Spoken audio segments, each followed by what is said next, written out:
баярлалаа ингээ альтгая. Ингээд Усан парк Aqua Garden-тай холбоотой цаг үеийн мэдээллээр асуудлаар бид нар өнөөдөр мэдээлэл өгөхөөр MNG Construction компани захирал Амар Баясгалан миний бие мөн Aqua Garden-ыг дөрвөн компани үндэсний дөрвөн компани хамтран барьж байгаа.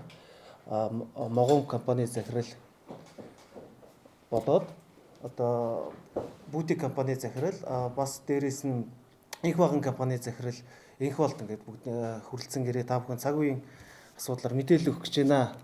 За тэгээд үнэн гутлаа өмсөж байхад худал уул даваа явдаг гэдэг шиг өнөөдөр 3-4 жил худал гүтгэлэг хуурамч мэдээлэл ингээд цацагдаад явлаа. Алийн болгон бид нар одоо ганц нэг мэдээлэл гарсны дагуу одоо залруулах гээд мэдээлэл хэвлэл мэдээлэл ихнийг дуудаад ингээд явах уу гэж бодоод өнөөдрийг хүртэл болоо чимээгүй байсан боловч үнэн мөн эзлээд одоо шийдэгдэж байгаа энэ нөхцөлд бид нар бас тэнцвэртэй бодит байдлаас мэдээллийг өгөх үүднээс та бүхэн ингээд дуудсан байгаамаа. За өнөөдөр та бүхэн биднээс асуух асуулт байвал чөлөөтэй асуугаарай. Ямар нэгэн эргэлзээ байна уу? Aqua Garden-тай холбоотой яг юу нь худлаа, юу нь үний, хэн нь үний яриад байгаа? Ямар төрлийн бас байгууллага нь үний яриад байгаа? Ямар хүмүүс нь худлаа яриад байгаа? Энэ бүх асуудалд үнэн зөв мэдээлэл өгөх үүднээс бид нар өнөөдөр энэхүү уулзалтыг хийж байгаамаа. За та бүхэн биднээс асуулт байвал ингээд чөлөөтэй асууж эхэлж болно шүү.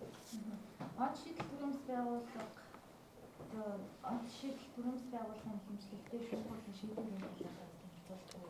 За тэгээ. За хамгийн анхлаад 2022 онд од шийдэл төрийн бас байгууллагаас стратегийн өмгөөлөл гэх нэрээр Aqua Garden болоод усан паркийн баригдах газрыг бол цуслуулъя гэдэг нэхэмжлийн шаардлага гаргасан. За энэ нэхэмжлийн шаардлага 2026 оны 1 сарын 16-ны өдөр буюу бүхэл бүтэн 4 жилийн дараа одоо эцэслээд анхан шатны шүүхээр бол шийдэгдээд байна. За ямар нөхцөл байдал үүссэн бэ гэхээр анхан шатны шүүхээс MNG Construction компани эзэмшиж байгаа газар нь хууль зөрчөөгүй юм байна. За энэ дөр бол усны тухай хуулийг зөрчөөгүй юм байна, газрын тухай хууль зөрчөөгүй юм байна. Ямар нэгэн байдлаар усны онцгой хамгаалтын бүсэд байхгүй байна гэдэг шүүхийн шийдвэр бол гараад одоо нэхэмжлийн шаардлагыг бүхэлд нь хэрэгсэхгүй болгосон ийм нөхцөл байдалтай байна. Одоо 650 3000 гаруй биш хөнгөлдөж шүү дээ. За энэ тал дээр ерөнхийдөө одоо барилгын Aqua Garden төслийг бол ерөнхийд нь удирдах зохион байгуулж байгаа манай инх бол захирал байгаа барилгатай холбоотой асуудлыг бол инх бол захирал илүү тодорхой мэдээлэл өгөө явнаа. За бэрээс солилцсон дээр баг. За.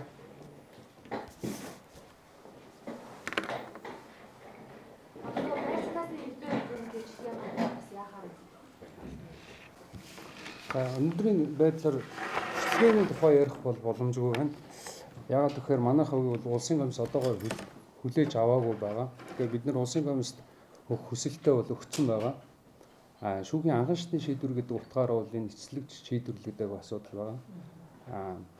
Хоёрдугаарт мэдээж 650 айлгаас гадна энэ компаниг үндэсний дөрвөн компаниас гадна 96 үндэсний компани хамтарч энэ төслийг барьж дуусгасан.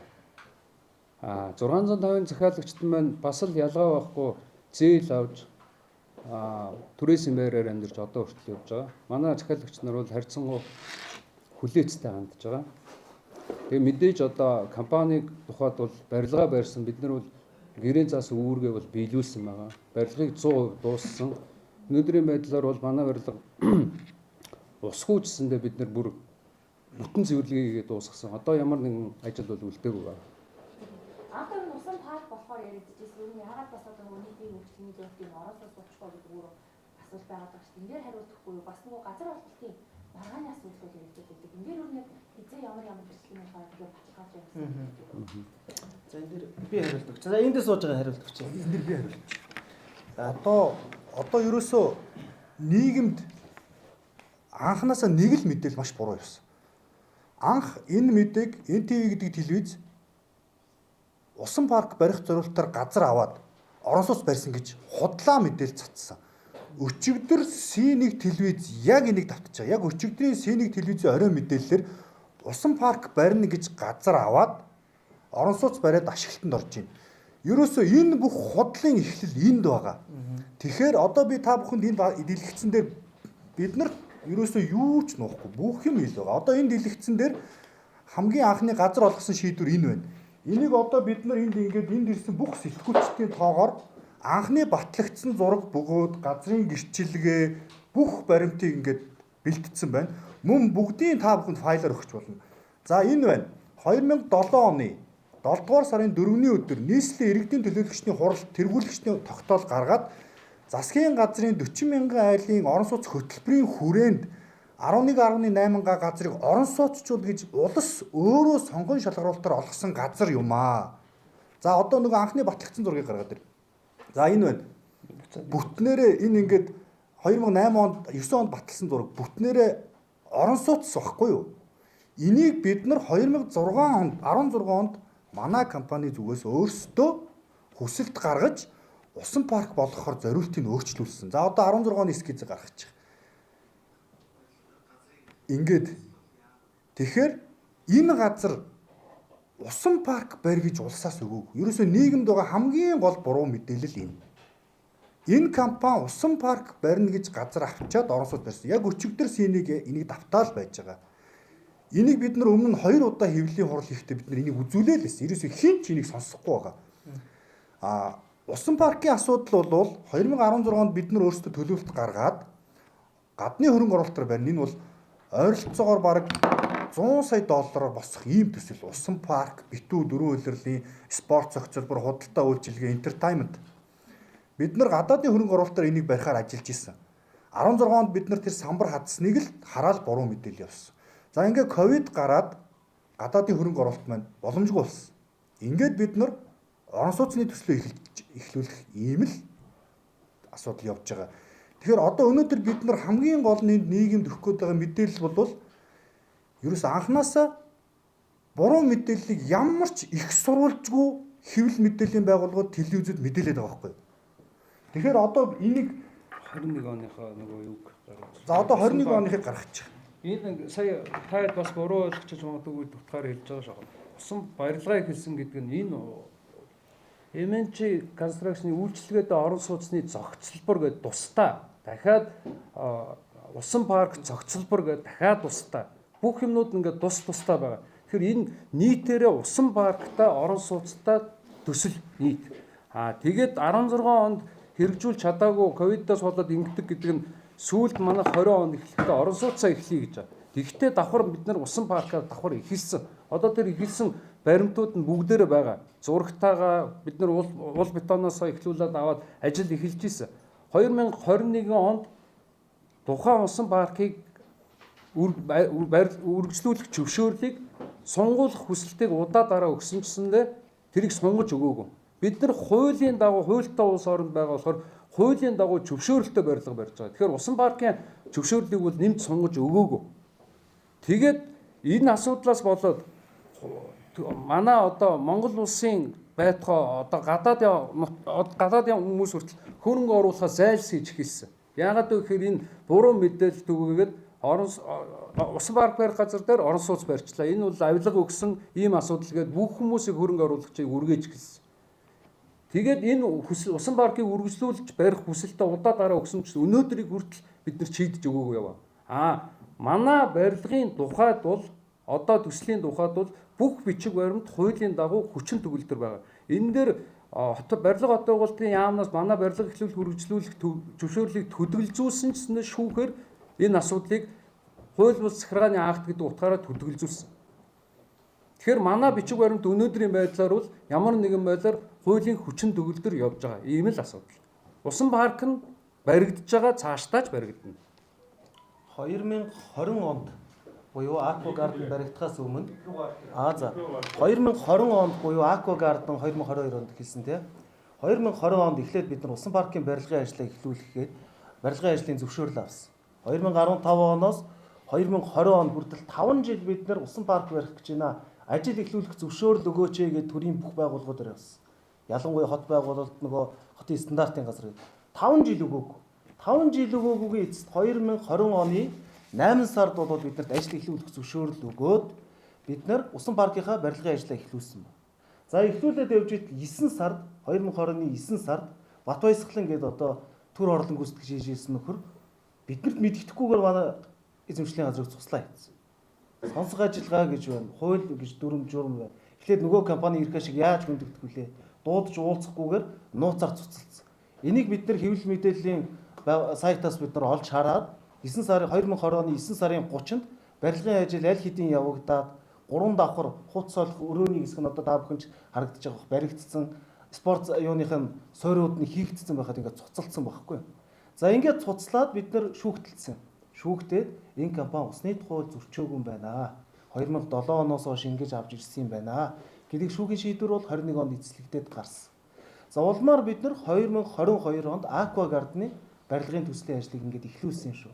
Тэгэхээр юу гэж хэлэх гээд байна вэ гэхээр усан парк барина гэж байгаа газар авсан биш, анхнаасаа орон сууцны зориулалттай газар олгогдсноо бид нар өөрсдөө хотын төвдөө ийм бүтээн байгуулалт хийя гэд усан парк спорт зохицлын ажлыг эхлүүлсэн боловч дундаас нь ингэж төрийн байгууллага гацаагаад үргэлжлүүлээ одоо хүртэл бид нар барилгын ажил үргэлжлүүлэх зөвшөөрлийг олохгүй ийм нөхцөл байдалтай байгаа.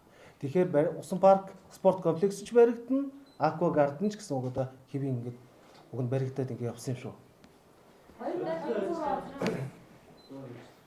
Барилгын ажил анх эхлүүлээд нөгөө байгаль орчны нөлөөллийн наривчсан үнэлгээ байгаль орчны яамнаас гаргаж ирдэг.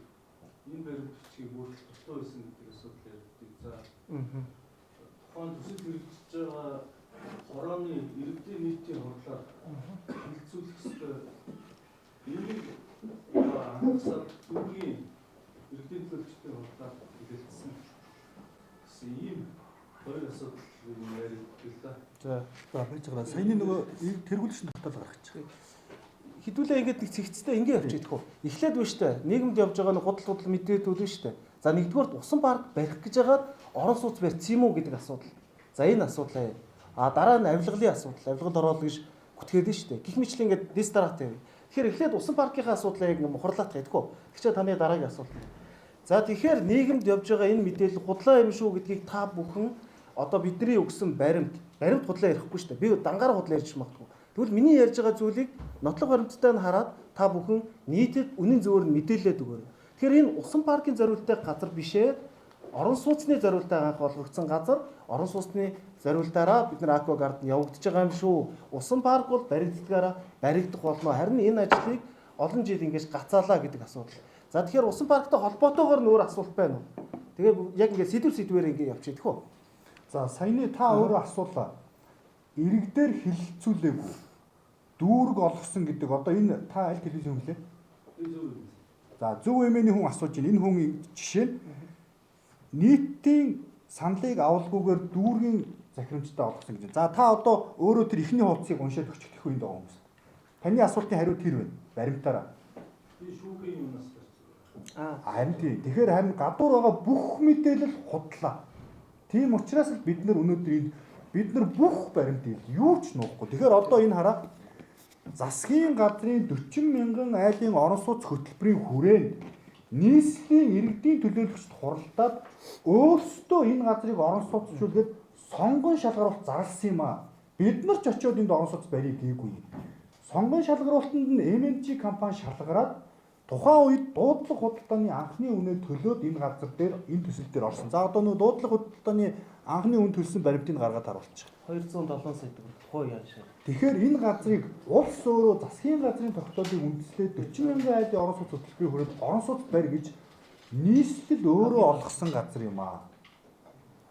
Энэ хамгийн чухал энэ баримтыг одоо бүх хүмүүст бид нар ингээ файлаар нь хувьлаад ингээд өгч байгаа. Энд дэр бүх юм ил тод байгаа. За тэгэхээр таны саяны асуусан асуултын хариултыг өгч чадваа. Би тэд нэг юм та хэд нэг юм сайн ойлгоорой. Одоо хотгоо юм тэмдэг одоо байгаа гэсэн үг. За таны асууж байгаа юу ийм очиртай юм байна. Aqua Garden-ыг харлуулах бүх төрлийн арга хэмжээ явсан. Хорооллын Aqua Garden дээр. За усан парк ингээд одоо ойлголоо дууслаа гэж ойлголоо та. Aqua Garden-ыг харлуулах бүх төрлийн арга хэмжээ явагдаад ямар бичгээр дутуу байж болох уу гэдэг асуулт тавьсан. Тэгсэн чинь тухайн байгаль орчны яамнаас орон сууц барихдаа нөгөө үнэлгээ хийгдээгүй гэдэг асуудлыг гаргаж ирж тавьсан. Тэгтэл хуулийн дээр байгаль орчны наривсан үнэлгээний тухай хуулийн дээр юу гэж байдаг вэ гэхлээр орон сууцны барилга барьж байгаа нөхцөл байгаль орчны наривчсан үнэлгээ шаардахгүй гэдэг хуулийнхын хавсралтан дээр байдаг байхгүй юу? Байгаль орчны яамнаас яг таны хэлдэг над баримтыг чинь шаардаад бид нар шаардлагагүй маа гэдэг нь хуулийн дагуу байна гэж шүүхэд хандаад захиргааны иргэн анхан шатны шүүхтэр тухайн асуудал нь явагдсан. Одоо бүгдээрээ тэр байгаль орчны наривсан үнэлгээний тухай хуулийг хараарай. Хавсралт дээр нь ямарваа нийгэм байдлаар цахилгаан станц ч гэдэг юм уу, уул уурхай ч гэдэг юм уу, иймэрхүү салбарт үнэлгээ шаардна. Аквагарден дээр бол үнэлгээ шаардахгүй. Аквагарден ч гэлтгүй орон сууцны барилга дээр үнэлгээ шаардахгүй л гэдэг ийм асуудал байгаа шүү. За 2023 он нийслэлсээр хэмжээр одоо барьсан байдлыг мараа хуулиар зохицуулсан санагдсан юм биш. Тэгээд захирамжийн гол одоо сэлб зүүн гол янцхан амралтын бүсэд хамаах юм байгаад байгаа юм тийм. Тэгээд энэ ч одоо нөгөө нэг голын ойр орчим баригдаад ирэнгүүт хөрсний нуурт үүсэж ирэлт бас аюул гэсэн үг юм шүү дээ. Одоо энэ далангийн амралтын бүсэд ингээд барилга барьчихад үерийн эрсдлийг нэмдүүлж байгаа юм шүү дээ гэдэг ийм хадлага байна. Энийг нэг тодорхой байлаа. Энийг бүр маш тодорхой яриа золоо. Эхнээс ахуулаад нөгөө голтой холбоотой асуудал яриад дээрээс нь яг энэ та бүхэн мэдээж яг барилгын мэдлэг зарим нэгэн дутуу байж магадгүй. Золоо эр захирлын үед Монгол Улсын зөвлөх инженер. Тэгэхээр энэ тал дээр мэдээж хангалттай мэдээллийг яг мэрэгжлийн түвшинд бол өгнө. Мэдээж хэн нэгэн зүгээр нэг компани зураг хийгээд тэрнийхээ дагуу өөрсдөө барьцдаг асуудал шин. Энэ барилга барина гэдэг чинь хүний амь нас, эрүүл мэнд, бусдын ид төрөнг, нийтийн эрх ашигыг бодож иж заавал хийдэг ажил. Тэгэхээр нурах хөрсний гурсалд үүсгэж гэдэг юм. Энийг золбоор гэдэг хүн ч гэдэг юм уу, би гэдэг хүн ч гэдэг юм уу шийддэг асуудал биш. Энийг маш олон Монголд урдаа барьдаг экспертүүд, өндөр барилгын зөвлөл, барилгын хөгжлийн төв гэдэг маш олон хяналтын байгууллагууд энэ дээр хяналт тавиад энэ дээр хөрсний гусалд үүсэхгүй юу гэдэг талын дүгнэлтүүдийг өгдөг байхгүй. Тэгэхээр энэ талаар золоо яг хангалттай мэрэгжлийн зөвлөгөө яг тайлбарлаж. За би ESBS группийн удирдах зөвлөлийн гишүүн Mogom Construction компани ерөнхий захирал Монгол Улсын зөвлөлийн бэр Золоо ир гэдэг хүн маань. За үер ус болон далантай холбоотой. За хамгийн нэгдүгээрт усны тухай хууль яригдж байгаа. 2008 онд энэ газар олгогдоход одоо мөрдөгдөж байгаа энэ усны тухай хууль болон онцгой хамгаалтын дэглэм энэ бүх залтууд байгаагүй. За энэ саяны нөгөө анхны тогтоол дахиад гаргая. Иргэдийн урлын. Энэ тогтоол дээр энэ газрыг олгоход далан байгаагүй. Тэгэхээр тэр доор далан барих ажлыг холбогдох хүмүүс даалга гэн дээр бичсэн байгаа. Буюу далан бариад цааш нь орон сууцаа бариараа гэд энэ дээр бичсэн байгаа.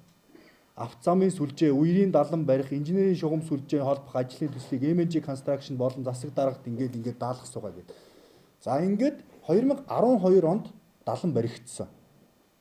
За одоо яг манайтай маргадаг усны тухай хууль дээр болохоор хуулийн дээрээ онцгой хамгаалтын дэглэмийг барилга хот байгуулалтын сайд болон байгаль орчны яамны сайдын хамтарсан тушаалаар тогтооно гэж заасан. За тэгэнгუთ 15 онд тэр хамтарсан тогтоол дээрээ үерийн хамгаалалтын далан бүхий газар онцгой хамгаалтын дэглэм тогтоохгүй гэж байгаа. Одоо Улаанбаатар хотын энэ хотын стандартын газрын мэдээллийн санд одоо яг энэ маргаад байгаа голын яг ингээд ирлефээ дагаад онцгой хамгаалтын дэглэм 50 м одоо ч мэдээллийн санд байгаа. Хэрвээ манай төрийн байгууллагууд ажиллаа хийдэг байсан бол 15 онд тэр журам батлагдахад мэдээллийн сангаа өөрчлөх байхгүй юу? Голын ус халилаа гэхэд ирлефээ дагаад 50 м байгаа юмыг далан байгаа бол даландаа тааруулаад тэрийг засах ёстой байсан. Гэтэл манай хотынхан одоо хүртэл энийг засаагүй байгаа. Яагаад энэ хамгаалтын дэглэмд энд хэдэн зуун барилга байна гэж яриад байгаа чинь нийслэлийнхээ өөрсдөө хуулиндаа тааруулаад мэдээллийн сангаа өөрчлөөгүй. За ингээд манайх бол далангийн гадаа байгаа. Энэ бол одоо энэ дээр харагдаж байна. Энэ дунд голын далан яг манай урд 48 м буюу хамгийн өргөн байгаа. Усан паркын хэсгээр 51 м. За бүр эндээс дээшээ явах юм бол бүр 20 м нарийнхан байгаа. За одоо би та бүхэнд үерийн тухай мэдээлэл өгье. Монгол улсад норм стандартаараа 16 давхар буюу 51 м-с дээш өндөр барилга барих тохиолдолд өндөр барилгын мэрэгжлийн зөвлөлийн хурлаар орж батлуулдаг. Өндөр урилгын мэрэгжлийн зөвлөлийн хуралд нэг 17-оос 18 гишүүн байдаг. Тэр дотор нэг ч төрийн алба агч байхгүй. Бүгдээрээ хувийн секторын салбартаа тэргүүлсэн экспертүүд байдаг. Тэр хурлыг зөвхөн барилгын хөгжлийн төв зохион байгуулдаг. Хурлын гишүүдэд нэг ч төрийн алба агч байхгүй. За, өндөр урилгын мэрэгжлийн зөвлөлийн хурал дээрээс үерийн усны судалгаа хийлгээрэй гэдэг даалгавар өгсөн. За, манайх үерийн усны судалгаа хийлгэхэд юу гэж гарсан гэхээр үер болоход энэ далан халина. Тэгвэл танахаас дээшээ халина. Яг надаас өмнө энэ шинэ гүүрийг хийсэн хятад компани тэр хүнээр бас яг тэр судалгааг хийлгэсэн байсан. Одоо ингээд хэдүүлээ зүгээр энгийн юм бодъё. 50 метрийн өргөнтэй далан, 4 метрийн гүнтэй. Хөндлөө огтлын талбай нь 200 м квадрат. 2 м/секундын урсацтай хурдтай гол урсна гэж бодоход секундэд тэрүүгээр 400 м3 ус урсаж өнгөрнө. Энэ 50 м хэсэгтэй шүү. Тэгэхэд 82 оны үер бол дунд голын үер. Тэнд секундэд 5000 м3 бос орж ирсэн. Одоо энэ хотын дунд байгаа энэ далангийн хамгийн өргөн хэсгээр нэвтрэх чадвараас 5 дахин их ус орж ирсэн. За, үерийг ингээд бүх талаар манайх судалсан. Өнөөдөр Улаанбаатар хотод үер болж байгааг бурууг хайгаал манайх руу дайраад байгаа. Гэтэл үерийн буруу социализмын үед болсон. Улаанбаатар хотод баруун зүүн сэлэг гэж хоёр гол байсан. Тэрийг социализмын үед холбоод яг тэр эс аутлетийн урд 90 градус эргүүлж байгаа юм. Тэр чинь чигээрээ яваад туулгал цутгдаг байсан голыг социализмын үед эргүүлснээс болж үер болж байгаа. Энэ үер одоо ч дахиад ч болно. Харин нийслэлийнхэн шорон далангаа хүчтгсэн нэмээд хамгийн зөв инженерийн шийдэл нь хотынхоо дээр тохируулгын далан хийн буюу энэ далангийн нэвтрэх чадвараас хэтэрсэн ус орж ирэхэд дээрээ нөөцлөх. Энэ ажил одоо хийгдээд явж байгаа. Тэгэхээр үерийн асуудал бол ийм учиртай. Энийг бол мэрэгжлийн хүмүүс л ойлгоно. Та нар зүгээр бодоод үзтээ 66 оны үер бол туул голын үер. Туул голын үерээр секундэд 9000 м3 бос орж ирсэн. Урсцын хурд нь 7 м/сек байсан. Тэгэхэд энд бол хизээч 2 м/сек урсахгүй байхгүй. Яагаад тэгэхээр тэр эс аутлетийн урд социализмын үед 90 градус эргүүлсэн. Бүр яг тэр эргэлтийн хэсэг дээрээ далан чинь 20 м, 4 м-гээ бодохоор хэдэв? 80 м3 ус тэрүүгээр явж өнгөрнө. Тэгэхээр яг энэ үер юунаас болсон бэ гэдгийг хариулт бол энэ байна. Тэгэхээр манайх бол үертэй ямар ч хамааралгүй энэ тэр хотын дарга нар хэний ч буруу байхгүй.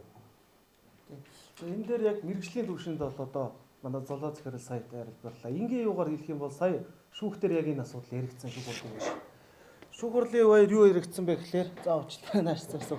Шүүх хурлын үеэр шүүгч нар бүр гайхаж байгаа байхгүй. За энэ үертэй чи аквагард ямар ч хамааралгүй юм биш үү? Нийслэлийнхнээс энэ үер болоход аквагард нөлөөсөн үү? Нөлөөлөөгүй, өөрсдийн амаараа бүгд хариулж байгаа.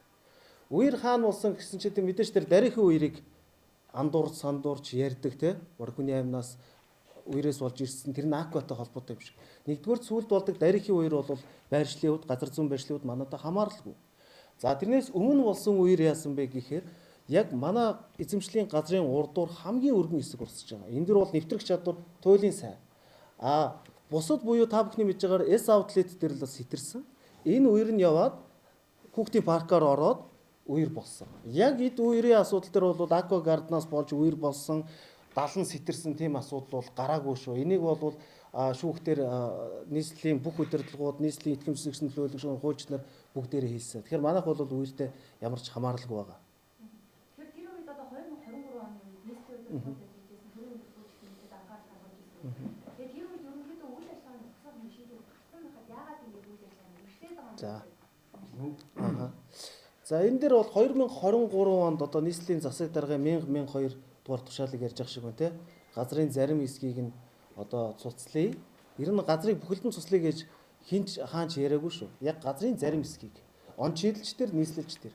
Зарим хэсгийг цуцлая. Тэгээ аквагардны үзүүрийн 2 барилгыг нь урд хэсгийн барилгыг нь нураая гэдэг шийдвэр гаргасан. За энэ актыг нь яагаад гарах болсон юм бэ гэж үертэй холбоотой гэж шүүхтээр тайлбарласан байхгүй. Тэгэхээр үертэй холбоог нь тодорхой болоод бид нар энэ захиргааны актын биелэлтийг түтгэлзүүлэх хүсэлтийг гаргасан. Шүүхээс 2 шатны шүүхээс захиргааны актын биелэлтийг түтгэлзүүлээд эцсийн байдлаар шийдвэрлэсэн. Өөрөөр хэлбэл А1000, 1002 гэх тэр тушаал, таны хэлдэг тэр тушаалууд одоо үйлчлэлгүй гэсэн үг. Үйлчлэлгүй. Тэгэхээр манай барилгыг зогсоох ямар нэгэн шүүхийн болоод ямар нэгэн төрийн байгууллагын шийдвэр байхгүй. Тэгэхэд бид нар нэн тэргүүнд барилгынхаа ажлаа үргэлжлүүлнэ. Яагаад гэвэл бидний ард 650 захиалагч байна. Тэднэрт бид нар амласан байгуулсан гэрээний дагуу бид нар хугацаанд нь барилгын ажлаа үргэлжлүүлэх үүрэгтэй. Хууль зөрчил барилга бариад байна гэж ойлгоод байна. Шийдвэрээс л ер нь асуугаад байгаа шүү дээ. Тэгээд үндсэн нь болохоор түрүүн дээр 2 сайд хамтарсан тушаал гэдэг усны барилга байгууламжид хамаарахгүй. Тэгээд нэгсэндээ усан паркыг усны одоо гүүр тийм усны одоо барилга байгууламж гэж үзээд тэр шийдвэр гарсан гэдэг үгүй. Тэгээд байдаг ш. За ингээ хавчуулагдаад явж байгаа юм шиг шүүхийн шийдвэр нь болохоор усны барилга тэр одоо интернет биелдэг. За тэгэхээр нөгөө мэдэхгүй юмныхаа дайсан гिचээр бид нар хэрвээ мэдээд авчих юм бол та ийм ярихгүй байхгүй. Таны мэдээлэл яг ингээд дутуу байгаа юм. За усны тухай хуулийн дээр юу гэж байгаа вэ гэхээр 22-ийн 1 дээр нь онцгой хамгаалалтын одоо дэглэмийг голоос 50 м-ийн заанд тавина гэдэг 19-20 дугаар утсаа гаргаж байгаа. Наадхын 19-20 дугаар утсыг гэж байдаг. За тэгтэл усны тухай хуулийнхаа 22-ийн 4 дээр юу гэх вэ гэхээр онцгой дэглэм тогтоох асуудлыг байгаль орчин болоод барилга хот байгуулалтын 2 сайдын хамтарсан тушаалаар шийднэ гэсэн. За уг тушаалынх нь за энэ одоо энийг тавд нарж байгаа. Уг тушаалынх нь 2-ийн 4 дээр юу гэж байгаа гэхээр маш олон юм байгаа. За одоо тэр 2-ийн 4 тодруулалтад тэр улс ардын гээд тодорхохгүй. За энэ дээр ба шүү дээ маш олон нөхцлүүдийг дурдсан байгаа. Жишээлх юм бол улс ардын аж ахуйд онц ач холбогдолтой мега төсөл барих бол нэгдүгээр. За манайх мега төсөл биш. Хоёрдугаарт нь үерийн хамгаалалт тохируулгын 70 бонд. Тэгээ маш олон зүйлүүдийг даад ингээд заасан байна. За биднэрт хамаарх нь бол үерийн хамгаалалт тохируулгын 70 бонд бүхий газарт онцгой хамгаалалтын бүс тогтоохгүй гэсэн байна. Одоо энд илэрхийлж байгаа утгууд чинь таслал нэг бүрээрээ өөр юм илэрхийлж байгаа. Та болохоор тий усны барилга танаа орон сууц зориод байгаа шүү дээ. Наа чи усны барилга байгууламж дээр биш. За байж харин тий. За би энийг чинь авч байгаа ойлгуулах нийгэм яг байж байгаа. Нийгэм яг энэ хүн шиг буруу ойлгож байгаа учраас энийг маш сайн тайлбарлах хэрэгтэй. Яг өнөөдөр сайн тайлбарлалаа. Одоо хараа энэ хуулийг энэ бол яг нарийн дээр бол хуульч биш үү? Монгол хэл. Ямар нөхцөлд онцгой хамгаалтын дэглэм тогтоохгүй гэдэг л байхгүй юу? Үерийн хамгаалалт. За үерийн хамгаалалт бүхий газар онцгой хамгаалтын дэглэм тогтоохгүй. Эсвэл мега төсөл, усны барилга байгууламж одоо юу гэдгийг зам гүүр эдгээр чинь бүгд тусдаа асуудал байхгүй юу? Тэгэхээр Өөр мангад за орон сууц ийм учиртай. Онцгой хамгаалалтын газарт, онцгой хамгаалалт бүхий газарт орон сууц барьж болохгүй гэж байгаа байхгүй юу? Тэгэхээр онцгой хамгаалалтын бүсэд биш болвол барьж болно. юу ч барьж болно. Буюу 70-тай газар юу ч барьж болох байхгүй. Энэ хуулийн утга нь. За энийг та Үерийн хамгаалтын 70 бүхий газар онцгой хамгаалтын дэглэм тогтоохгүй. Бусад заалтууд нь болохоор одоо энэ мега төсөл энэ та болохоор манайхыг усан парка, усны барилга гээд хуулийг хуурцсан гэдэг ойлголттой явж байгаа хүн байна. Тэгэхээр энийг өөр чинь тайлбарлаад авах. Бид нар тэр залтыг чи ашиглаагүй. Тэр залтыг чи ашиглаагүй. ер нь бид нөгөө хуулийг зөв буруу юу гэдгийг шүүж сунгаах гэж Яг үнэ. суугаагүй. Мэдээж энийг зөрчөөгүй юу гэдгийг шүүлэх гэж бид нар шүүхэд хандсан. Анхан шатны шүүхийн шийдвэр нь гарсан. Тийм л учиртай. Тэгэхээр та өмнө нь гэсэндээ энэтэй холбоотой шүүхийн шийдвэр нь байна. Тэгэхээр энийг бид нар хууль зөрчсөн, бид нар хууль зөрчөөгүй гэж хэлэх боломжгүй. Энийг шүүхэн шийдвэр. Гэхдээ тайлбарж өгж байгаа юм учиртай шүү. Одоо та жишээлбэл ингэж шүү дээ. Таны ойлголт нэг юм байна, бидний ойлголт юм байна. Энийг хэн хагалдаг вэ гэхээр шүүх хагална. За шүүх өнөөдөр мэргэжлийн хуульч нар, шүүгч нар энэ хуулийг тайлбарлана. 2021 онд буюу энэ 2021 оны 3 сарын 3-ны өдөр шүүх анхан шатны шүүх ингээд дүгнжээ. За би түрүү уншсанаас доош уншаад бүс тогтоохгүй гэж заасан нь маргаан бүхий газарт үйлчилгээр байх бөгөөд энэ талаар талууд маргаагүй буюу нийслэл тухайн үедээ энэ дээрээ тийм байна гэд ойлголтондоо хүрсэн. За нэгдүгээр нь энэ. Хоёр дахь нь он шийдэл яг л энэ асуудлаар маргасан. Тэгэхээр шүүх юу гэсэн бэ гэхээр шүүхийн хуулийн хүчин төгөлдөр шийдвэрээр аль хэдийн дүгнжжээ. Зөвхөн манад биш. Бусад бүх газруудад. Манайтай энэ сэлб дунд гол дагуу 3990 орчим гэрчилгээ объектууд байна. Тэрний нэгэнд нь л үйлчлээд байж болохгүй. Бусад бүх газруудад энэ үйлчилсэн учраас одоо бусад сэлб дагуу барилгууд маш олон юунууд бүгд зөвшөөрлөө авсан байна. Сэтгүүлч нар энэ нөгөө бид хэд ингээд нөгөө асуусан асуултнаас хазаагаад явчихлаа. Золоор тэр хөрсний нуралт дээр сэтгүүлч асуусан хөрсний нуралттай холбоотой юм гүйцэд ярихгүй бол одоо нийгэм даяараа одоо жишээлбэл энэ цахим сошиал хүн болгон л гэж байгаа. Усан дунд барилга барьцсан. Удахгүй доогуур нь ус урсж байгаа. Удахгүй нурна гэдэг. Энийг яг мэрэгжлийн хүний хувьд тайлбарлаа л гэсэн. Сая өөрөө бол тэгж асуусан шүү дээ. Энэ нурах уу, энэ барилга нурах уу гэдэг тий. За уучлаарай. Би өөрөө нөгөө нэг мэрэгжлийн хүн учраас жоох инээчлээ. Монгол улсад хөрсний гусалт гэдэг юм болохгүй. Болсон түүх байхгүй.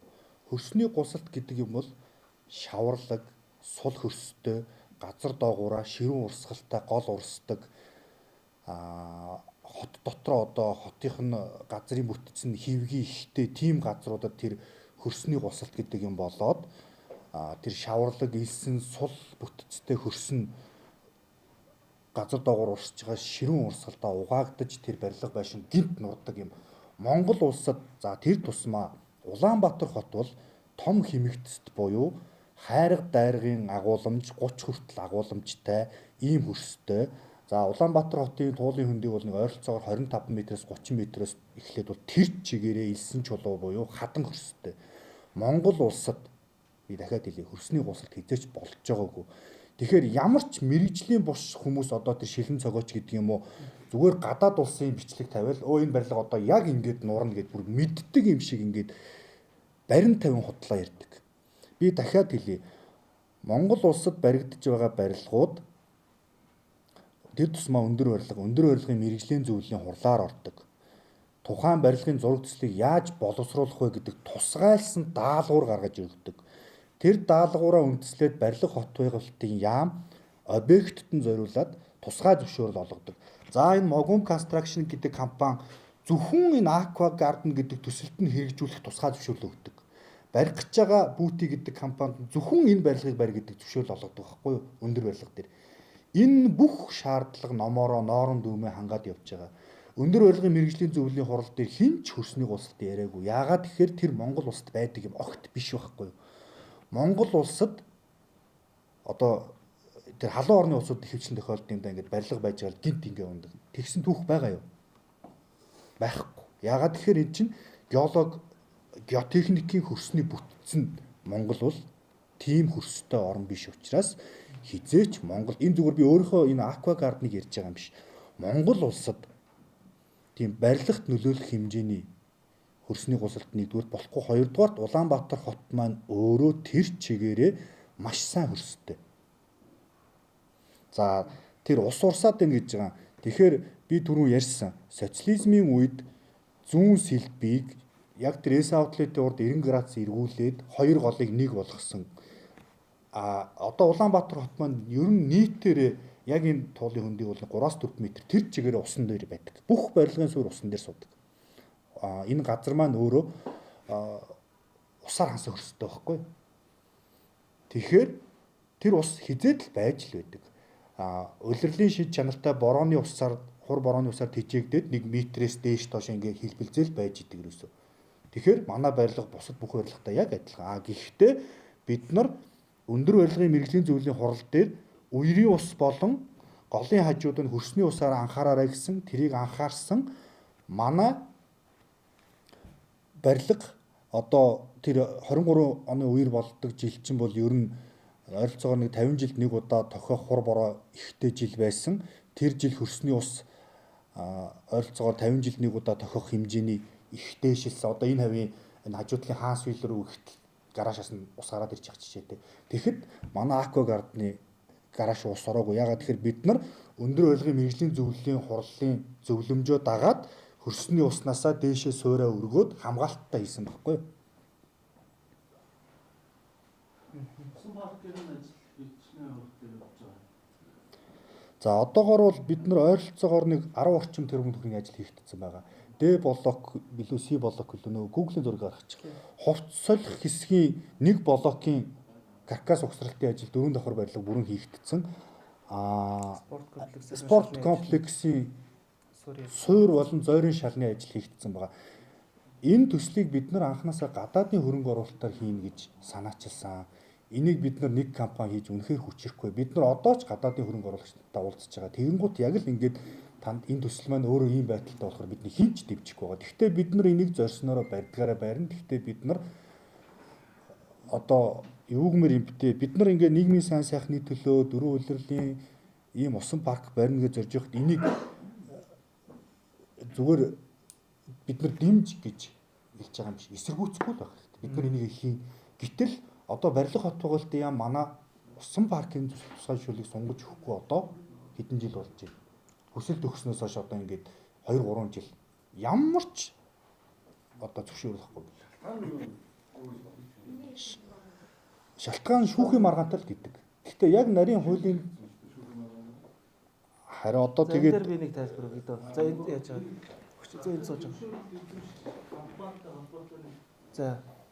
бидний солонгос улсын иргэний гомдолтой нэг шүү дээ. За. За. Эхлээд тэр усан парктай холбоотой асуудлыг нэлээд хэлж байгаа. Усан парк дээр бол юу яаж байгаа? Бид нэр тухайн үед өөрсдөө хөрөнгө оруулалтын асуудлаа баг босгоод барилгын ажилтгуулга эхлүүлсэн байсан.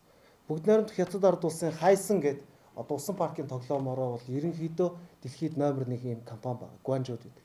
Энэ компанитай бид нэр гэрээгээ байгуулад тоглоомныхоо урьдчилгаа мөнгө төгрөгөөгөө дизайн бүх зүйлүүдийг гаргаад барилгын ажлаа эхлүүлээ явж исэн байхгүй. Тэгтэл зогсооцсон. Одоо тэндээс хойш 8 9 жил болж. Нөгөө хятадын компани бүр гайхаад "Гэхдээ та нар тоглоом аваач. Бид нар барилгаа барьж чадаагүй байгаа байхгүй." Барилга барих гингүүд зориуд гацаагаад зогсооцсон. Одоо түрүүн золооц хэвлэж чинь бид нар барилга хот байгуулалтын зөвшөөрлөхгүй. Сүүлдээ барилга хот байгуулалтын яам юу гэж биднэрт хэлж гинүү гэхээр одоо зөвшөөрлийн тухай хууль өөрчлөгдсөн учраас ажил үргэлжлүүлэх зөвшөөрлийг чинь нийслэл өгнө гэдэг байхгүй. Нийслэл рүү бичиг хандхад барилга хот байгуулалтын яам өгнө. Наад чинь өндөр төвөгшөлтэй гэдэг. Ингээ бидний дунд ингээ хайчаад байгаа байхгүй. Өнөөдөр усан паркийг хэрвээ эхлээд төрүүлээ баригдсан бол нэгэн ийм хил ам үүсэхгүй. Үүсэхгүй тул зориуд зохион байгуулалттайгаар ийм асуудал руу оруулж ирээд гацааж агаад орон сууц барьсныхан дараа ийм асуудлуудыг ярьж ингэж мушгиж байгаа юм шүү. Тэр Солонгос улсын тэр бол MNG Construction бол анх бүгд найрамдах Солонгос улсын хөрөнгө оруулалттай компани байсан. Үнэн. За тэгээд тухайн үед 2012 оны үед юу болсон гэхээр тэр Солонгос улсын эзэн нь болохоор нийтдээ 60 гаруй тэрбум төгрөгийн өртөө компани үлдээгээд юу ч байхгүй. Тэгээд Монголоос зүхтагаад манай компаниас мөнгө төгрөг аваад ингээд гадагшаа алга болцсон.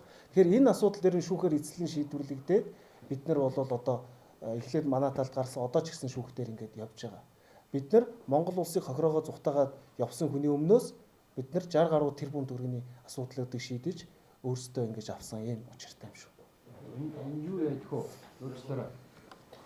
Бид ингээд нэг хүний олох гэж байгаа тийм зорилго байхгүй. Тэр нь бол энд анхаарал хандуулж байгаа юм шиг ганц шалтгаан нь тэр түрүү хэлээд байгаа нөгөө дахиад тийм үйл болохгүй баталгаа байхгүй гэдэг байгаа. Энэс чинь болж хүмүүс Зөв. анхаарал хандуулж байгаа шүү дээ. Тэг ер нь хамаагүй асуулт би нэг юмэр хэлэхгүй. Ингээд бид нар одоо уул ус газар дэлхий одоо байгалийн босож болох. Хизээ үйл болохоо өрөөл болоод ганцхан манайх үер тавтаад бусдын зүгээр байна гэж байхгүй. Ямар үе болохыг ямар үер болохыг яаж мэдэхгүй. Гэтэ мэдээж түрүүн сая мэрэгжлийн хувьд тооцоод ярьсан тийм. Бид нар үер бол нурахгүй гэж сая хэлээгүй шүү дээ.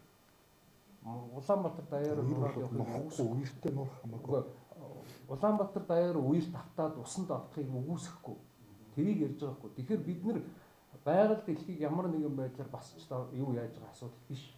Тэгэхээр мэдээж энэ болгоныг бид нар тооцоолж хийж байгаа. Адаглаад үерийн налан хальсан тохиолдолд манайх дүүрсэн тохиолдолд манайх үерийн налны дээр байна. Энэ утгаар л ярьж байгаа. Энд хүний амьнаас эрүүл мэнтэй холбоотой асуудал дээр бид нар дуур мэдээд өөрсдөө барилга барьсан асуудал биш л гэж хэлж байна. Төрийн бүх хяналтын байгууллагуудаар юмаа шалгуулад хяналтаа тавиулаад хийж байгаа л ажил. Тэгэхээр үертэй холбоотой би дахиад хэлье. Яг энэ үерээ болсноос хойш хамгийн нэгдүгээр шорон далан сэтэрсэн хэсгээ нийслэл төмөр бетон далан болгоод бэхжүүлчихсэн. Гэхдээ тэр бол урсцыг сайжруулахгүй. Урсц хэвээрэл байна. дунд голын дагуу 20-од гүүр байгаа. Сумын базар хотын захирагч байхдаа өөрөө хэлчихсэн. Дунд голын дагуу бүх гүүр буруу баригдсан. Би сая энэ даланг 50 метрийн өргөнтэй 4 метрийн өндөртэй гэж ярьсан. Бүх гүүрнийхэн дам нуруунд далангийнхаа нэвтрэх чадварыг 50% буруулсан буюу далан руугаа дам нуруунд ортсон. Яг энийг миний хэлсэн үер усны судалгаагаар гарсан байхгүй. Танахаас дээшээ хайлна. Энэ дээр хамгийн зөв ямар ч усны инженер хэлнэ. Хамгийн зөв шийдэл нь илүүдл усаа хотынхоо дээр нөөцлөх. Энэ ажлыг нийслэл одоо хийгээд дуусч байгаа гэж би ойлгосон. Дээр 2 том тохируулгын далан хийж байгаа. Тэгэхээр тэр үер гэдэг юм дэлхийн аль ч өндөр хөгжсөн Японд хүртэл үер болдог. Яагаад гэхээр тэр чинь хүн таамаглаж чадахгүй. Бэлэн байгаа мэдээллээрээ л тулгуурлаад тэрэндээ тааруулж төлөвлөдөг байхгүй. Одоо дунд голын үертэй холбоотой Монгол улсад байгаа статистикийн мэдээлэл гэвэл 82 оны үерийн мэдээлэл байна. Секундэд 50000 м3 бос орж ирсэн юм байна. Энэ дээрээ тулгуурлаад нийслэлийн удирдлагууд маань усны инженерүүдтэй хамтраад зөндөөл мэдээлэл явсан шүү дээ. Тохируулгын далангаа дээр хийж байгаа. Тэгэхээр дахиад үер болсон тохиолдолд ямар үер болохыг мэдэхгүй. Гэхдээ яг номороо зөв ажил нь хийж байгаа. Миний хэлж байгаа хамгийн гол зүйл нь ганцхан барилга, ганцхан эс аутлет ч юм уу тэр шунхлагын колонкоос болж үер болоогүй байхгүй юу? Анхнаасаа социализмын үед энэ голыг 90 градус эргүүлдэг л өөрөө үерийн хамгийн гол буруу. Энийг тухайн үед үерийн талаар нэлээд олон мэдээлэлүүд явж байхад мэрэгжлийн усны инженерүүд зарим нэг хүмүүс хэлж ил байсан. Энэ чинь чигээрээ туул голдоо урсдаг нийлдэг байсан голыг эргүүлснээс болж ингэж байгаа штэ гэдэг. Харлуулгыг үлдчих болохгүй шүү. Тал талын их сурвалжаас авдаг. Одоо та бүхний жишээлбэл тэр усан паркын чинь зөвшөөрөл гарахгүй та бүхэн одоо сайн ингэ хэллээ. Магадгүй очоод тэр холбогдох албан тушаалтнуудаас нь яг тийм үү. Нийслэлчүүд олон нийтийн эрх ашиг сонирхол тэнд явж штэ. тийм. Тэгэхээр тэр одоо зөвшөөрлийн өгөх талаас нь ч юм уу ингээд хэвлэл мэдээлэлүүд явуулж байсан. Одоо хувийн хвшлийг ч юм уу тийм нэг байгууллагыг хавцуулахын тулд ингэж явуулсан. За нэгний алдаа гарахыг үгүйсэхгүй энэ дээр бол бид нар бас тийм нэрсэн боловч тарай. Гэхдээ өдөртөө бид ер нь мэдээлэлтэй бид нар аль болохоор баримттай нотлохоортой юм ярих гэж байгаа. Өнөөдөр бидний та нарын асуусан асуултанд ямар нэгэн байдлаар зүгээр нэг хариулт хий гэж таадыг дуудаагүй. Яг шаардсан бичиг баримтуудыг тамга тэмдэгтэй нотлох баримттай л үзүүлэх гэдэг утгаас дуудаж байгаа. Одоо энэ дэр бол мэдээж олон юм яригдж байгаа шүү дээ. Одоо агдаглаа та нар одоо мэдээж суугаад эхлэх. Компанийн ардталт нь ямар хүмүүс байдаг, ямар төрлийн хамгаалттай ч гэх юм ингээд мэдээж та нар асуулт асуух бах. Би энэ дэр бүгдэн дээр хангалттай хариултыг баримттай та бүхэнд ингээд үзүүлэх гэдэг үүднээс бид энд сууж байгаа байхгүй. Тэгэхээр одоо сэтгүүлчд хэвлэл мэдээлэл гэдэг кейсээ илүү одоо жишээлбэл тодорхой албан тушаалтнууд хэлж байгаа шүү дээ. За энэ бол хууль зөрчсөн. Шүүхтнээ гэдэг. Энэ дээр явж байгаа энийг одоо албан ёсны их сурвалж гэж үздэг байхгүй бас. Тэгэхээр энэ дээр бол яг ч арга байхгүй шүү дээ. за тэгэхээр нэг юм хэлээд хэлэхгүй энэ тэгээ давчхан яагаад ярих гэхээр яг зөв ихэд үг гэж. Одоо ингэж байгаа. Улсын их хурлын дарга амар баясгалан гэдэг хүн улсын их хурлынхаа эндэр дээрээс манахыг шалгах гэдэг үр өгсөн тийм шалгасан. Татвар, цагдаа, авилгалтай тэмцэх газар, прокурор, мэрэгжлийн тот байгуулалт, байгаль орчны яам, барилгын яам ерөөсө бүх байгууллага манахыг шалгасан. Тэгээд шалгасан үр дүнгээ тэд танилцуулдаг. Яагаад? Эднийхийг шалгачлаа хууль зөрчөөгүй нэг хэлчихээр энэ хүн ард нь байгаа мэн гэдэг олон нийтэнд дайрдаг. Манайхыг 2 удаа бүх байгууллага шалгасан. За одоо онц шийдлийн нэхэмжилтэй хэрэг ингээд анхан шатны шийдвэр усны тухай хууль зөрчөөгүй гарч байна. За нийслэлтэй маргаж байгаа хэрэг одоо ч шүүх дээр байгаа. Шүүхийн шийдвэр эцлэн гарах хүртэл төдөлзүүлсэн байгаа засаг даргын захирамжийг. Одоо шүүхийн шийдвэр эцэлж гарахгүй 20 удаа хурлыг нийслэлээс хойшлуулсан. За энэ дээр бүх хойшлуулах аргаа хэрэглээд дараа нь яг энэ онц шийдэл гэдэг төрийн бовц байгууллага манайхыг шүүхэд өгөхдөө манайхыг авилгалтай тэмцэх газар өгсөн. Өнөөдөр Монгол улсад хүн зарга үүсгэх эрхээ ашиглаж одоо бусдын ажлыг гацаадаг нэг юм жишг тогтцсон. Тэгэнгუთ хотынхан юу гэсэн гэхээр тэр авилгалтай тэмцэх газар шалгагдаж байгаа хэрэг эцлэн шийдэгдэх хүртэл манай хэргийг төдөлзүүлгээд тэрийг нь шүүх хангацсан. За авилгалтай тэмцэх газар манайхыг 4 удаа шалгасан. За эхлээд шалгаад хэрэг нь хаагдаад прокурор дээр хаацсан байсныг үерийн дараа прокуророос сэргээс. За тэрнээс хойш 2 жил манай дээр ямар ч шалгалт яваагүй. За тэгээ байж байгаа нөө шүүхийн шийдвэр гараад эхлэнгүүт бид нар өөрсдөө хөөцөлж байгаа. Үгүй манай хэрэг ингээ 2 жил болчлоо гэд. Тэгээ бид нар ингээ өөрсдөө бүх юмаа шалгуулад прокурор руу авилгалтай тэмцэх газар 4 удаа прокурорын өгсөн бүх одоо даалгаврын дагуу манайхыг шалгаж байгаа. Манайх бол зөвхөн шалгуулах л үүрэгтэй учраас яг өнөөдөр та нарт ингээд бүх юмаа тайлхимж яах шиг манай амар баясгалын захирлыг дуудаад мэдээлэл аваад прокурор руу өгдөг, прокурор буцаачдаг. Одоо 4-тгөө буцагдсан байгаа. Ямар ч шийдэлгүй. Яг ийм байдалтай л байна. Тэгэхээр энэний ард яг нэггүй хэлэхэд Монголын энэ төрийн байгууллагууд нөгөө олон нийтэд таалагдах гэж ажилладаг болсон. За би энэ компани хэргийг хууль зөрчөөгүй байсан ч хамаагүй хаачвал намайг авилгалч гээд над руу дайр гээд ингээ хайгаад байдаг. Бид нар яг одоо өнөөдөр ийм байдалтай гаццсан. Бид нар банкнд 20 тэрбум төгрөг өртөө сар болгон хүүгээ төлөөд одоо 650 өрх байрандаа орё гээд банкны хүүгээ төлөөд түрээсийн байрныхаа мөнгийг өгөөд бид нар руу дайраад ингээд гэхдээ яг үүндээ манай захиалч нар үнэхээр ойлгож байгаа бид нар буруугүй. Бид нар ингээд гаццсан. Гэтэл төрийн бүх шатны байгууллагууд за энэ аквагардентай холбогдвол намайг хэвлэлээр бичнэ гэдэг ингээд айдаг. Намайг авилгалч гэж бичнэ. Авилгал хороол гэдэг нэрийг Шилэн цогоо гэдэг тэр хүн зүгээр их тавны гүүрэн дээр явж байгаа л ингээд за авилгал хороол гэж нэрлэе. Гээл ингэсэн л асуудал. Тэр хүн манайх хинтээ ч уулзж байгаагүй, манайхаас ямар ч мэдээлэл аваагүй. Гэтэл тэр хүн өөрөө хэдэн мянган вагоныг улсаас шинэ вагоны мөнгө авчаад аахталсан хуучин вагон шахсан шин. Тэрийг бүгд мэднэ. Тийм хүн шүү тэр өөрөө.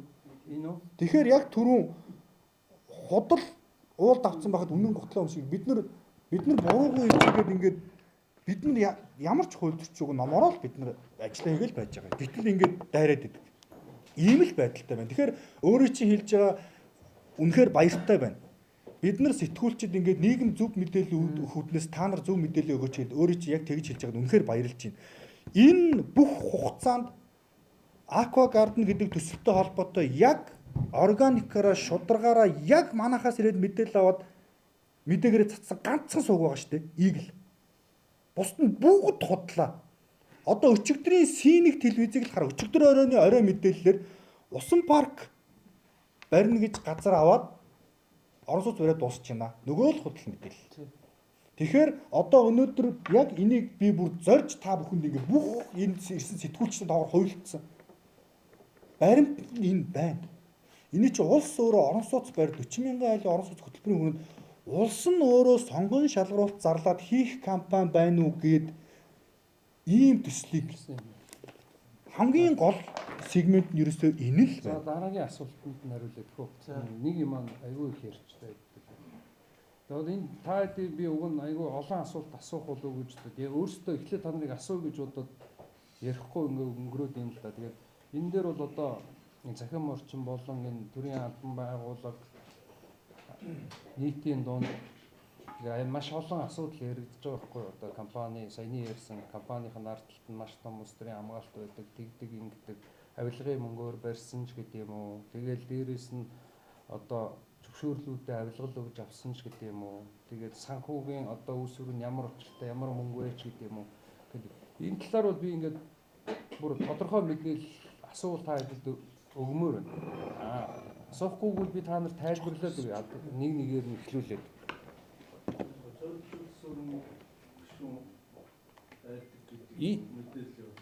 За яг ингээд асуугаад идэхүү. Тэгэхээр ингэж байгаа. Энэ компани ердөөсөө ингээд 4 захиралтай. Нэг нь энд хүн сууж байна, энд нэг нь сууж байна, нэг нь би сууж байна. Би энэ группийг удирдах байгаа гүйцэтгэх захирал нь. Манай нэг захирал байхгүй, бүтээн компани захирал байж байна. Бидний дунд өнөөдрийн байдлаар улс төрийн сумын засаг даргын сумын засаг даргатаа ч ямар нэгэн садан төрлийн болон ямар ч хамаарал байхгүй. Бизнесийн ч болон ямар нэгэн байдлаар ямар ч хамааралтай хүмүүс байхгүй. Хариуцлагатайгаар хэлнэ. Нэг ч улс төрийн сумын засаг даргач бид нэр танихгүй. Хамааралтай биш. Яг энэ ажил энэ байгаа 3 хүнээс гадна дахиад нэг хүн л байна. Ард нь өөр хүмүүс байхгүй.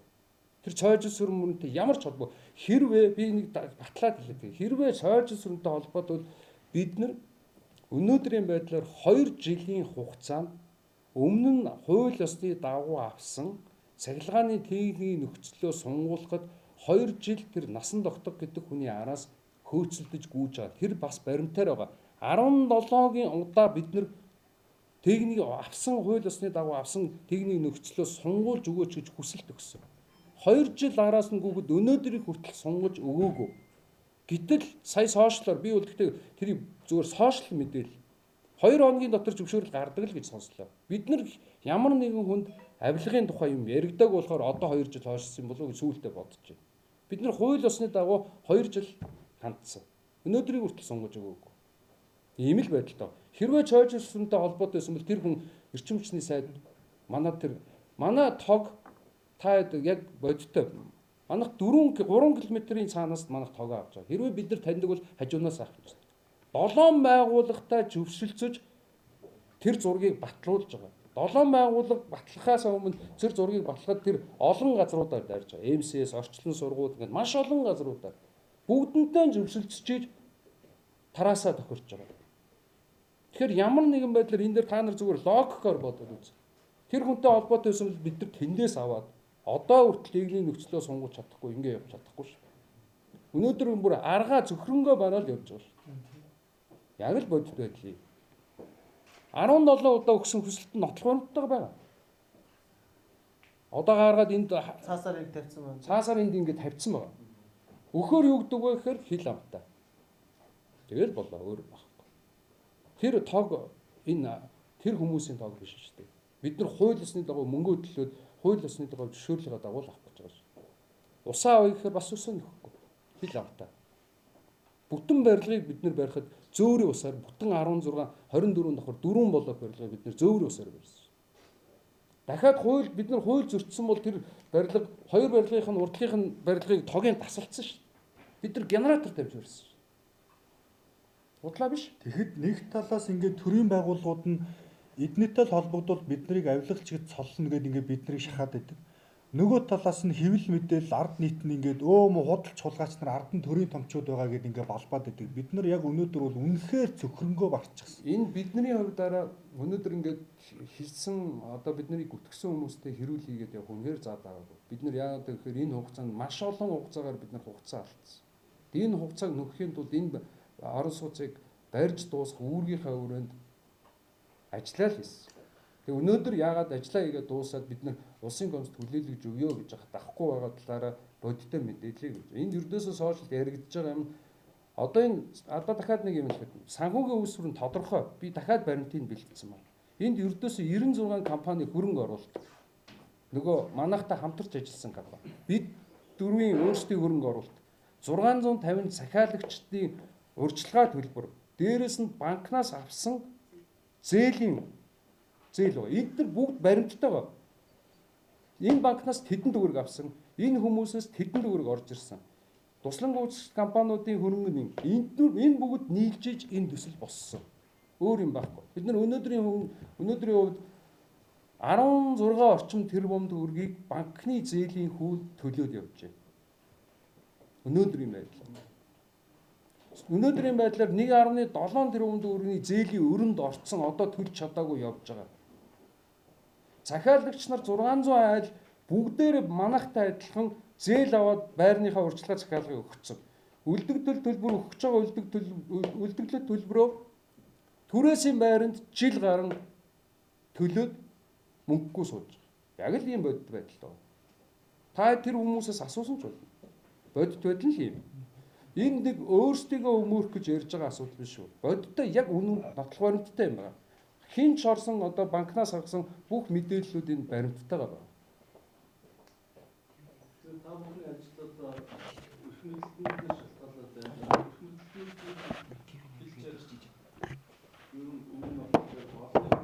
Ер нь бол гэхдээ Яг үнэ. тий. Гэхдээ энэ дээр ингэж юм л да одоо Тэгэх гэж л өнөөдөр энэ захин одоо энэ нийтийн шүлжээ Одоохон сонсоо. За. Тэгэхээр усан бааштай барихтын бүлгүүд байж болоогүй юу гэж болохгүй боломж Яг наадах чи харин ярьсан шүү дээ. Тэ. Төрөн хариулсан. Төрөн Гадаадын хариулсан. хөрөнгө оруулалт гэдэг. нэг хүүхэд гэмтэй сүлд нь асуусан байдаг.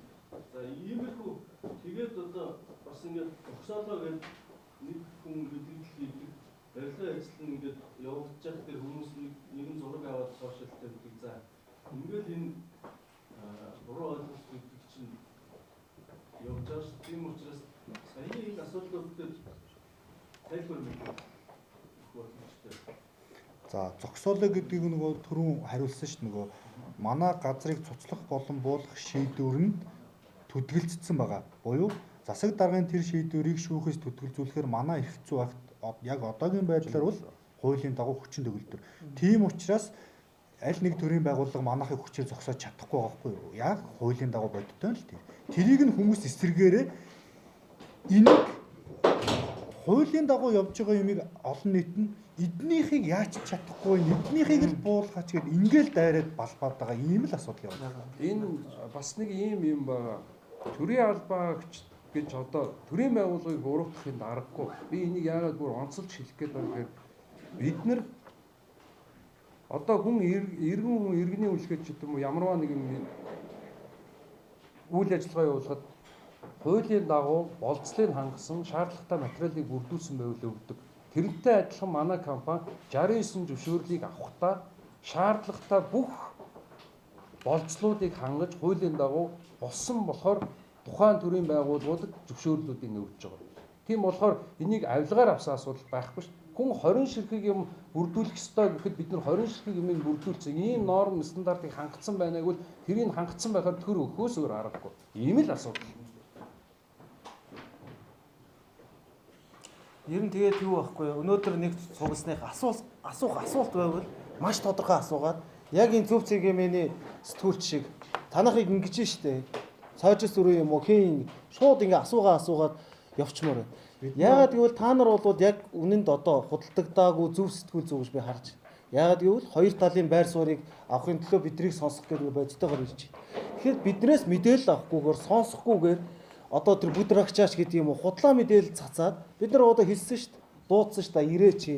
Ирээд нэг хурц ямар нэг асуултад асуугаач бид нар тайлбарлая гэдэг. Чухал царайлаа худлаа яриад нийгмийг ингээ буруу тийш нь хандуулаад яваад идэг ийм асуудлыг таслан зогсоох үүднээс өнөөдөр нийт сэтгүүлч та бүхнийг дуудсан. Та бүхэн одоо яг чөлөөтэй дахиад биднээс ингээд асуулт асуугаад одоо буруу ойлголт байгааг залруулад ингээд явмаар байна.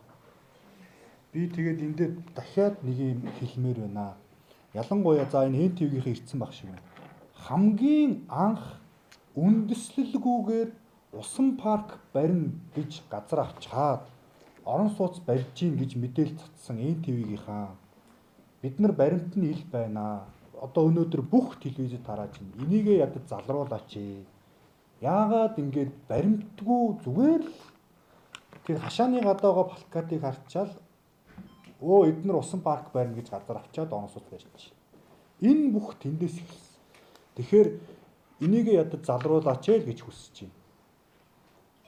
Манай хотолж хэлсэн одоо яг энэ мэдээлэл одоо бүгд Афгаан гэдэг хотхон усан парк барьж ирсэн гэдэг юм аа. Яг зөв.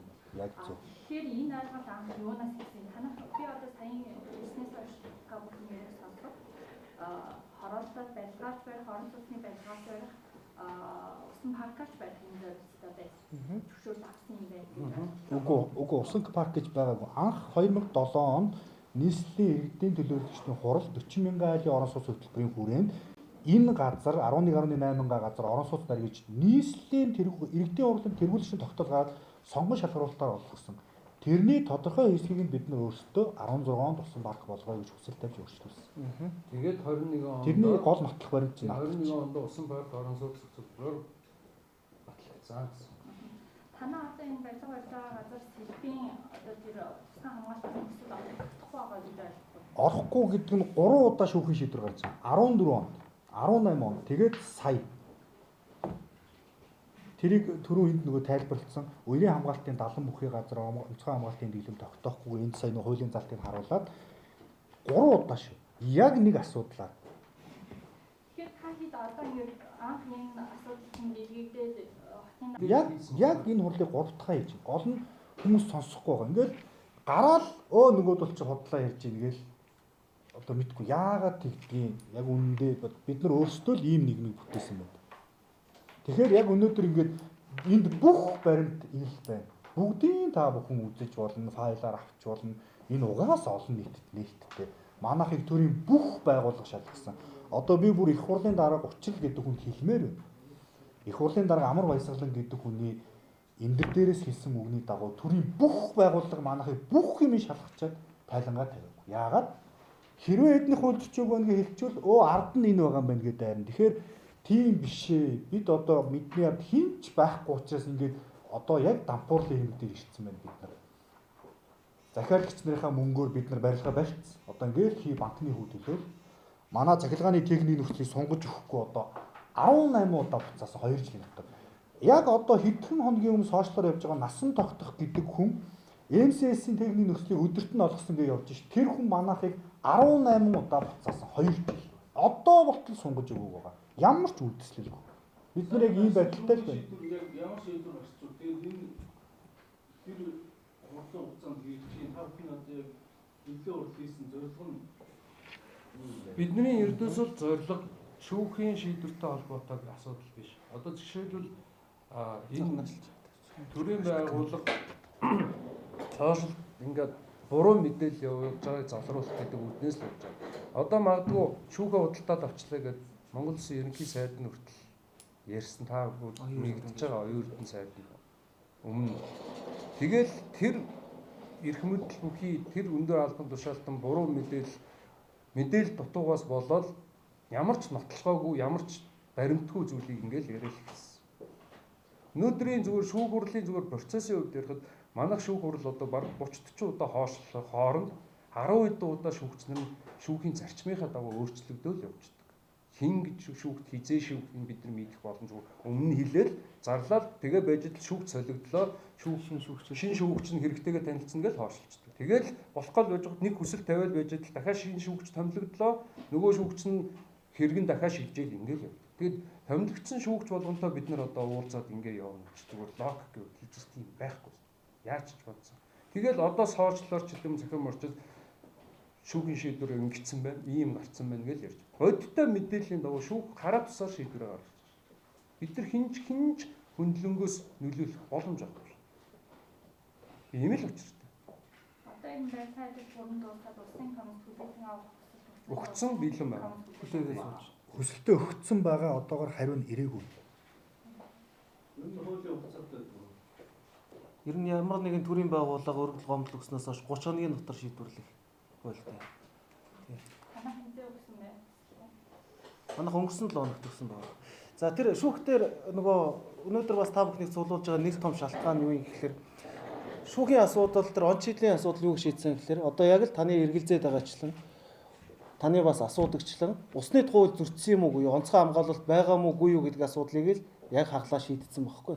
Хуулийг харлаа, журмаа харлаа, газар дээр нь очиж үзлээ, үзлэг хийлээ, далантай юм байна, үрээс хамгаалагдсан юм байна. Инхээр энэ газарт онцгой хамгаалалтын бүс тогтоохгүй юм байна. Барилга барихад асуудалгүй юм байна. Барилга барих нь хуулиар зөвшөөрөгдсөн байна гэдэг шүүхийн эцсийн шийдвэр ингээд гарцсан шүү.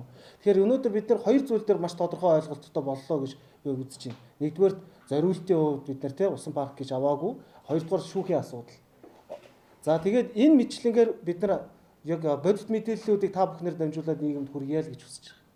Залруулах тань. Одоо жишээлбэл авилгал хороолол гэж нэрлсэн тэр шилэн цогоо гэж нөхөр юм те. Юу ч хийж бүтээхгүй тэгээд нэг юуны цаанаас твиттерийн ардаас олон юм бичээ явууддаг. Энэ нөхрөө бид нар зориуд дуудсан, урилга өгсөн. Ирээч. Тэр бүдрагчаагийн сэтгүүлчийг бас дуудсан. За өөр хин байдгийг яг хүрээд ирээ. Ирээд одоо надтай хизээч чөлөөтэй ирээд мэтгэлцэж болно, юмнуудыг харж болно, нотлох баримтыг харж болно.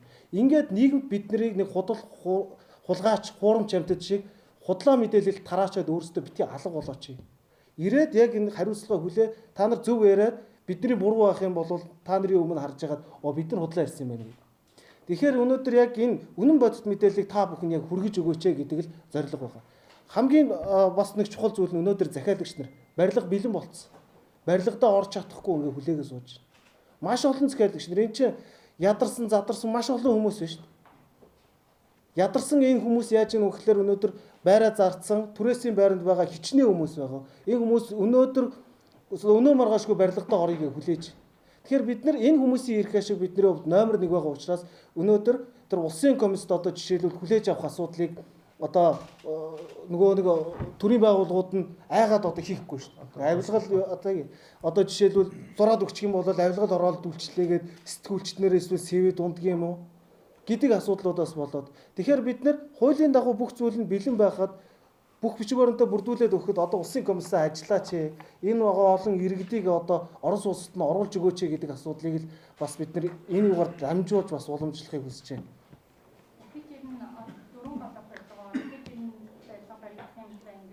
Тэ наатал нь угаасаа нэгдсэн зурагтайгаар байгаа шүү дээ 9 блок тий. Тэгээд улсын сургуультай цэцэрлэгтэй тийм юу байгаа шүү дээ. Одоо асуулт бай үлдсэн бол гялс хариулахгүй бол айгүй удаа нэг юм айгүй олон уушаад байна шүү дээ. Асуулт байвал хариулъя. Асуулт байвал хариулъя. Нэг ч амаараа ярьсан юм зүйл байхгүй шүү. Бүгд нотхорлолтойгоо баримттай байгаа зүйл. Тий, хамгийн гол нь одоо энд бидний дэлгэсэн баримтнаас та бүхэн хэрвээ сонирхон сэтгүүлчүүд үлдээд судлаад үзээд биднээс асуух юм асууж болно. Бид нар нэгэнт нийгэмд үнэн бодтой мэдээллийг л өгч байгаа. Биднэрт нуух юм юу ч байхгүй. Бүх юм ил байгаа шүү.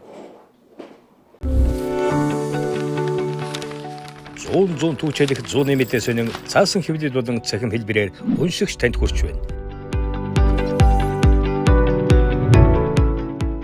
Иргэдээ өмөөч өвчин. Үндэсний өдөр тутмын сонин 100 мэдээ.